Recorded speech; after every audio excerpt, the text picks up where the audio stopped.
when you thought people couldn't get any stupider than they already are. I don't even want to say crazy because this is just utterly dumb.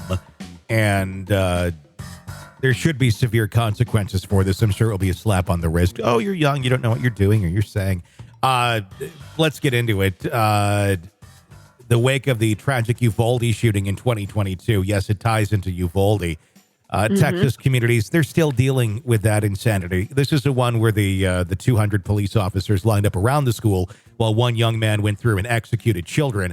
And then after they didn't kill him until it was far too late, then they all got into that room together and did a big circle jerk saying how great they did. Yes, the Uvalde Police Department, ladies and gentlemen. Good job. Yeah. Good job. Everybody. The wounds of the past were freshened when news emerged of a potential subsequent threat. Nathan Cruz, a 17-year-old relative person of the gunman, Salvador Ramos, was apprehended on charges of planning a similarly heinous act. Yes, the apple, I guess, the cousin apple doesn't fall that far. Keep in mind, 21 children killed at Robb Elementary School in Uvalde. Salvador Ramos, the perpetrator of the attack, had used an AR-15 style weapon, fatally injuring 19 students and 2 dedicated educators. The community and indeed the nation mourned this senseless act of violence, remembering the victims with, flowers, candles, memorials, and not a whole lot of action. It's true. Great. We got thoughts and prayers is what you got out of that one, and nothing fucking changed. So, yeah, I'm glad we all mourned, and we just set ourselves up for more of this. Anyway, fast forward to present day, it appears that the shadow of the tragedy still lingers. Recent reports indicate that Nathan Cruz, Ramos' own cousin, harbored intentions of mirroring his relative's atrocious crime. Evidence against Cruz, obtained by WOAI TV, includes a chilling confession to his sister, where he expressed the desire to do the same thing as Ramos. Concerned about his brother's intentions, she confided in her mother, who later overheard Cruz attempting to illegally acquire an AR-15, the same style of weapon that was used in the Uvalde massacre. The fuck is going on in Uvalde? That's a really good question, because there are a lot of very small communities. I live in one of them, and I don't think that kind of shit's going on here. I could be wrong, but why? Well, what is happening there that there's this angst? You have all these adults, all these officers who didn't go in, and now you get the cousin trying to get the fucking weapon. I don't know. It's beyond crazy. Thanks to the quick action, and thank God this family realized it and said, maybe we should say something this time. They did. Cruz's mother alerted the police about her son's alarming intentions, likely averted another catastrophe. Sergeant Washington Moscoso of the San Antonio Police Department expressed his relief to the New York Times, stating, God knows what could have happened because she did the right thing. The individual has been arrested. Adding to the community's unease is the revelation that Cruz resides directly opposite of San Antonio Elementary School. Oh, God. So he could have just walked out the door. Could have just woken up, grabbed his AR-15, and just headed out the door. He wouldn't even need to drive. KSAT brought to light the geographical proximity, deepening concerns over what might have had occurred had mom not said something. In response to the emerging situation, Edgewood ISD released a statement highlighting its unwavering commitment to safety. Edgewood ISD has been made aware a teenager is now in police custody, accused of making a threat against a school on the city's west side. Edgewood ISD is dedicated to the safety and well-being of all students, faculty, and staff. Each campus benefits from an assigned safety officer. We know how well that worked at some other schools, too. Yeah. Yeah, I was just going to say, if they want to do their job. Yeah, there was a time when that would give you a sense of security, and now it's like, it could go either way. Yeah. We encourage everyone to remain vigilant and to promptly report any suspicious activity. Our message remains clear. If you see something, say something. Court documents reveal that Nathan Cruz is currently facing a felony charge for threatening a public place with a terroristic intent. Additionally, he's charged with a misdemeanor for threats made against a family member. So that's where that sits right now. How the hell would you handle that? I would do the same thing. I would call the police. I think the mom did everything correctly. I don't know. I mean, there's a lot of things one could probably do if you find that information out. I wonder what happens in a mother's mind when she finds out that her precious child has gone over to the dark side. Did she pause and say, this can't be happening? Did she immediately grab her phone and say, I need to do something? Did she do some investigating on her own? The sister as well. I mean, they've lost this kid now. This kid is absolutely lost to them. There's no way that they can welcome him back into the home, I wouldn't think. But they will. I mean, come on. It's just a threat against a school. I wouldn't. I would shun him for I wouldn't even speak to him for the rest of my life. I'd be like, you're done. You are Wouldn't done. you be afraid of him? He was going to shoot up a school. I would, but I wouldn't communicate. I'd just be done. I mean, there's certain things, even if it's your own fucking kid. I mean, why? They are not, there's something severely wrong, and I don't have a lot of faith in redemption for people who are capable of going to such extremes. There's a lot of things that can be forgiven. There's some things that you're just too broken. You are too broken to come back. I think that he should be put away for life, honestly, just for the threat. I think that should be one of those things where it's like, look, you make a threat against a school and we can prove that you made the threat against the school and you were actively trying to obtain a weapon. I'm cool with putting Drano in his Wheaties as well and saying, it's a little tangy today. I know. Just slurp it up. Couple more bites, honey. Couple more bites.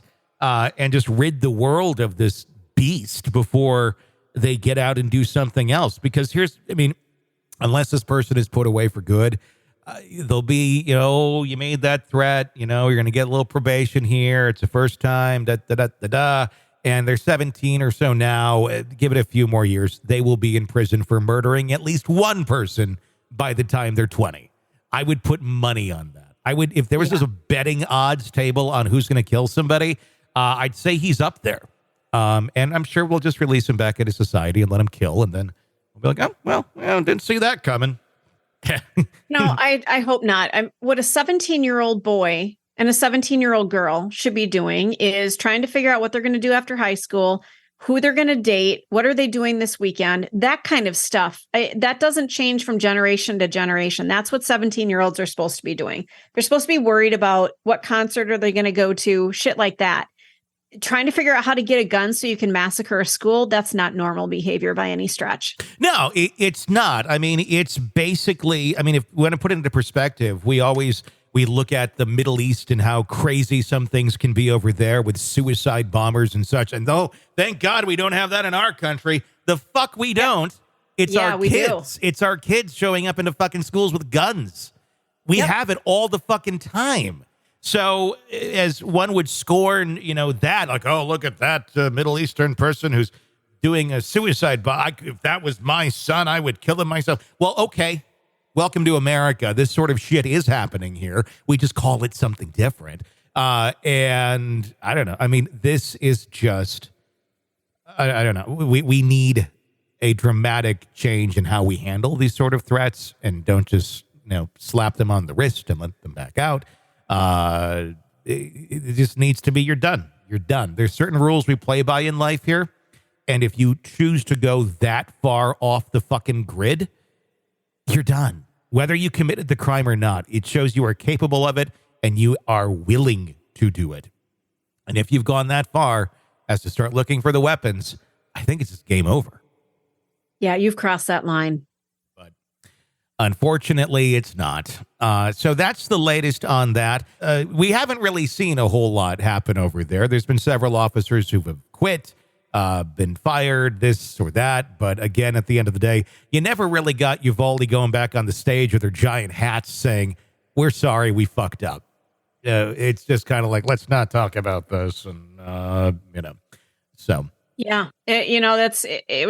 I kind of cringed when you said that, but as I, a few seconds have gone by, I wonder what their response would have been. And we don't want to ever test that out, but I wonder, have they gone through that scenario again and tried to figure out, hey, we need to do this shit differently? Would they? I don't know. Yeah. If they look back on it today, would they have done, are they equipped to do anything different? I guess is the question, because they seem very, very locked down to bureaucratic rules and nobody wanting to lose their job and nobody wanting to get shot. And that's ultimately those two factors weighed much heavier than saving children that day. So I don't know. I mean, I really feel like every single human being who was in law enforcement at that scene that day that did not act should be removed and should not be in law enforcement. Whether you're just, all of them. I don't care. And there should be more severe penalties for those who actively stopped others who did try to go in. And there were some officers who did try and were held back. They get a pass. They made their attempt, but then were ultimately held back by other officers. Well, we even talked about it. There were actual parents who climbed over fences without weapons to go in and do something. So the whole thing is just a huge travesty and should never have happened that way. You'll never get me in any way positive talking about law enforcement on Uvalde. And people are like, you hate law enforcement. No, I don't. I love law enforcement when they're sane and they do their fucking job. They're the best in the world when they can do it because they're usually well-trained, well-intended. And I don't think we have the levels of corruption that there are in other countries within our law enforcement. Are there corrupt areas? Without a fucking doubt. But overall, they're good people. It's a good system. There's bad apples in many things. But what happened there was a fucking cornucopia of bad apples.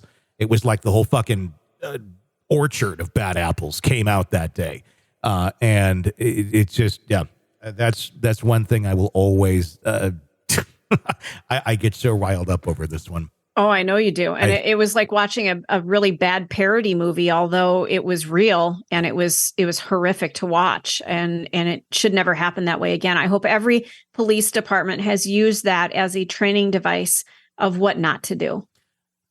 One can only hope. You're locked into the Hidden Killers podcast. Want more? Start binging on all of our true crime podcasts right now through Apple Podcasts and get an ad-free experience when you sign up to be a True Crime Today Premium Plus member exclusively on Apple Podcasts. More of the Hidden Killers podcast dropping soon. Press subscribe now. This is an examination of the hidden human condition. This is the Hidden Killers podcast with Tony Brueski.